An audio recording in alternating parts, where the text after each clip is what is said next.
then you go kind of in a lake house, I would say. But to your first question, the classical data warehouses had a big problem with unstructured data. Obviously, they were meant and built for structured data, table-based data. Therefore, they are great. But now suddenly people have more XML stuff or even videos, text files, right? Unstructured texts, pictures, this kind of stuff. And this is really hard to store this. It doesn't really make sense in a classical data warehouse. You cannot use SQL, you cannot select them, you cannot search for pictures or whatever. This doesn't work, right?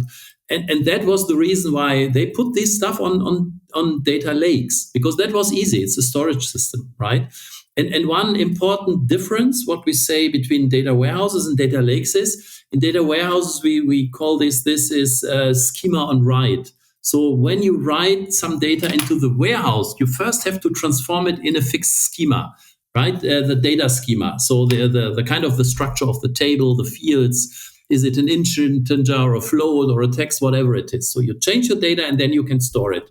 And when you read it, it's in this schema, right? Always. Data lake is different. It's a schema on read, as we call it. That means you just dump the data there. You don't care about the schema basically when you write it. But when you read it back, then you probably have to transform it into a schema what you need. And this depends on the application.